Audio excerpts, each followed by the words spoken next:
Hey guys, I'm here with a current favorites, April favorites I guess we can say. It's been a really long time since I've done a favorites video and I've been meaning to do it like every month, and something happens and I just get sidetracked and I don't do it, but I decided to sit down today and really actually do it.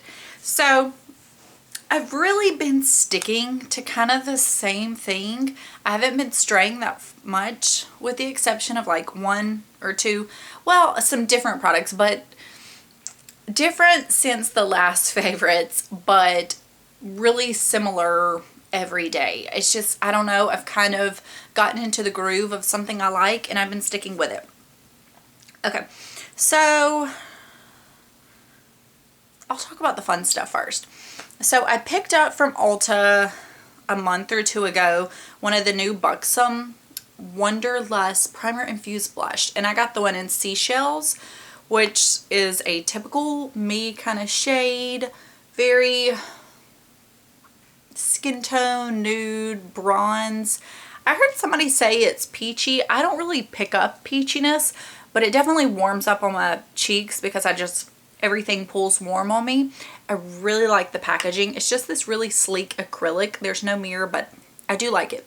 Anyways, I like this one so much that I ended up getting another one this past weekend, which is actually really my favorite, but I wanted to just show that one as well. And this is Mykonos. It's the peachy one. I'm wearing it on my cheeks today, and I actually got a little heavy-handed. These are very pigmented, and I was putting it on while I was like not really paying attention, and I just put a little bit more than I normally wear, but I think it's okay. It is just this bright, punchy, really pretty summer color. I have a friend that doesn't even like peachy blushes and she likes it, so it's one you may want to check out in store. When I got home, I looked at it because I had also been wearing Milani Luminoso or it used to be Luminous, and I think now it's Luminoso. Anyways, you know what I'm talking about. And in the pan, they looked so similar, but I swatched them, and they're not alike at all. So if you are wondering about that, they do not translate the same. But these are so pigmented, and they last really well.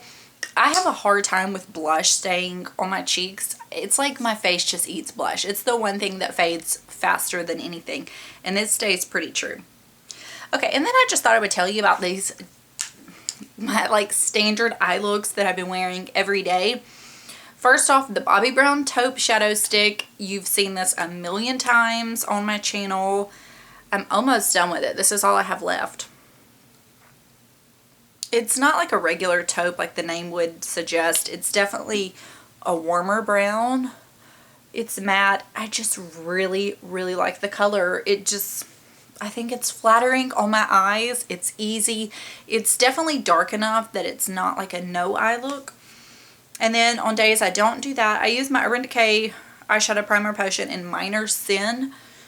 And I could wear this by itself, but I usually don't. But I mean, sometimes I do. It's like a rosy gold kind of shade. So that's like the color, but you can see it has some sheen. And then what I've been wearing over it a lot is this MAC Uninterrupted.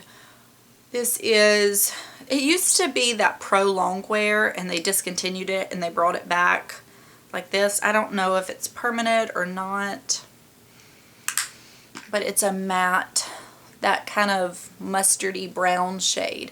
And over this, it's what I'm wearing on my eyes today. It's not too mustardy, but if you don't like warm browns, you definitely wouldn't like it. But those are just the looks I've been going for. They're still very light and simple, but they have enough color that there's something on your lids. And I've just really, really enjoyed them. Okay. Also, I did want to mention this mascara. I have gone through so many of these in the past years. It's the Chanel Le Volume de Chanel. I got one of these little sample tubes, and these kind last me about a month because they do dry out more quick, and I'm actually about to toss it in my empties right now. The brush is the bristles are like microscopic, and I don't know what it is, but I'm wearing it on my lashes today. You can see I think my lashes look pretty good. This one is kind of being funky. I do wear like a thin coat of waterproof underneath every mascara. Otherwise, nothing holds a curl. But regardless, even though I do that, a lot of mascaras still aren't. It doesn't make every mascara amazing, is what I'm trying to say. But this, the Chanel Volume, I want to say I think it's probably my favorite mascara. Every time I use it, I'm always just so impressed with how it looks on my lashes. I love it. Okay, I am not wearing this today, but I applied it in my last video, the Sephora VIB one. But it's the, I butchered the name. It's the Laura Mercier Translucent Glow Powder. And I don't wear this all over my face. I think it would be far too much. But I just put it on kind of the high points. I put it here and down my nose, and I do a little bit there. And it's not, you can see, it's not like overly highlighty, but it just gives a really pretty look to the skin. I mean, you could do like a small dusting all over, but I do apply it a little bit more than I would use highlighter in like a larger area, but not too much.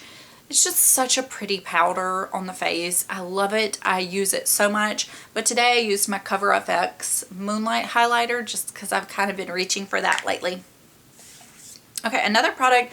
This is the Dr. Jart Cicapair Tiger Grass Color Correcting Treatment. I'm still on the small size. I do not use this every day as my regular moisturizer underneath makeup. I just don't feel like I need it.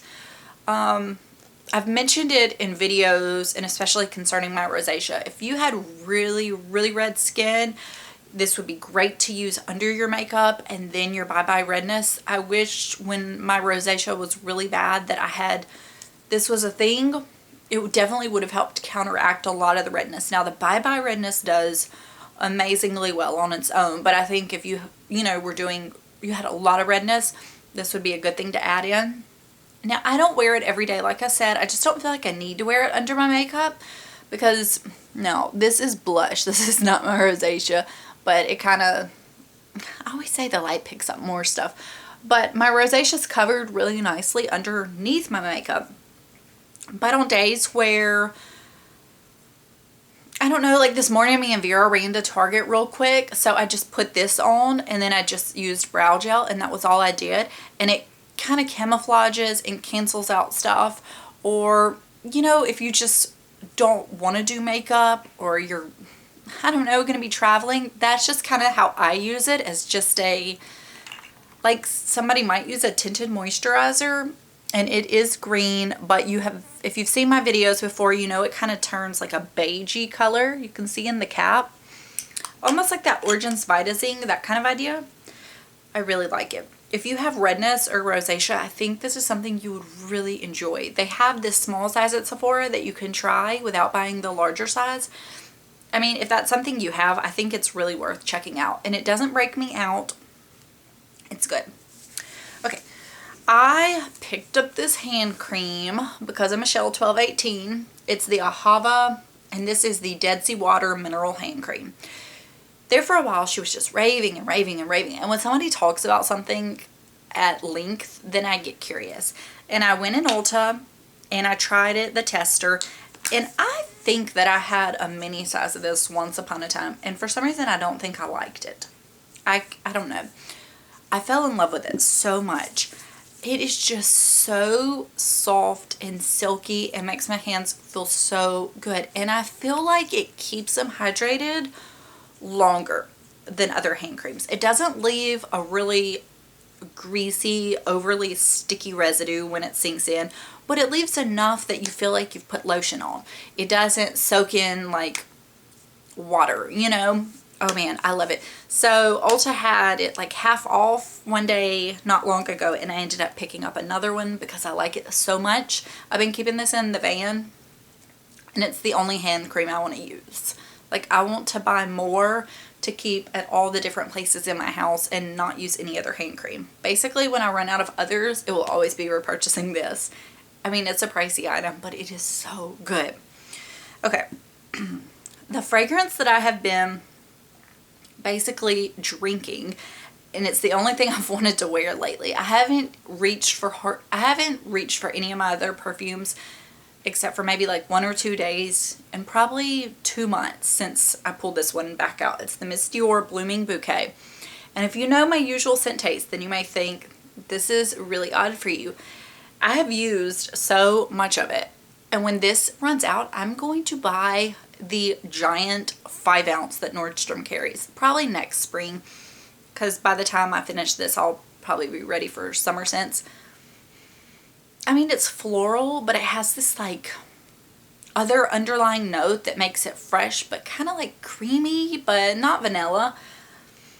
It smells so good. It's not even my typical kind of scent. I love it. It's just very feminine, but it's not like a, tropical drink. I don't want to say like, I don't want to put it to where you think it smells, I don't know. It's hard. It's a hard scent for me to tell. It has peony in it, and I don't know if that's the note I'm picking up the most and liking. You've got to smell this. You have just got to. Even if you don't like my scent taste, smell this. It's really good. Okay. And then lastly, this is kind of random, but I feel like I need to mention it because it's something I've been really into, and it is the S'well water bottle. I am not somebody that totes around a water bottle all the time. My husband does that, and it honestly drives me crazy. But I recently bought a fridge filter thing. Well, we have one on like the door, but I don't change it regularly because it runs out so fast and it's expensive. So I bought like a Brita fridge thing, and I've been just refilling this instead of water bottles. And I feel like it's made me drink water faster or more because it keeps it cold. I know it's really crazy. It fits in my cup holder nicely. I mean, it's a really pretty thing, and it keeps my water cold.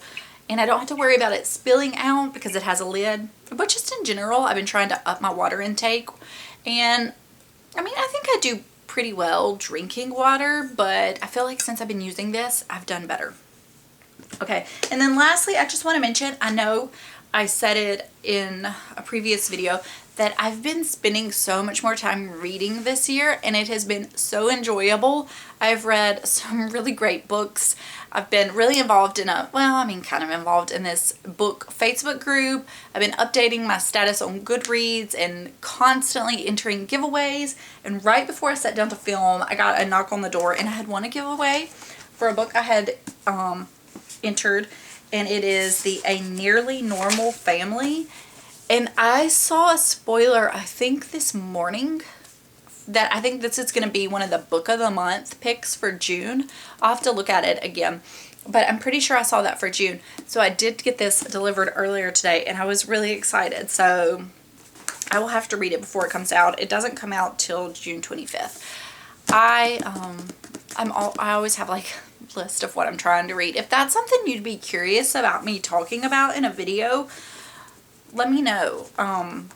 Because Alexis, that I follow on YouTube, she does a book video, and I have to say it's like my favorite video she's been doing lately because I've been so into books. And I had asked her if there were any book YouTubers she followed, and she said most of them weren't her particular genre. And I looked up some, and there weren't any that I was really connecting with. So if you have any, let me know down below. But there are some I follow on Instagram and the Facebook group. But it's been enjoyable. Okay, my battery's like flashing at me, but I will tell you 2 book series real quick. That To All the Boys I Loved Before, I finally read that in March, and I fell in love with it so much that I had to go read her other series, The Summer I Felt Pretty. I finished that series in April, and they are just the sweetest little books. It's not my typical genre, but if you have a younger daughter in high school, maybe middle school, or you yourself is looking for just like a sweet, fun series to read, I highly recommend those. But I'm going to let you go, and I will talk to you guys later. Bye.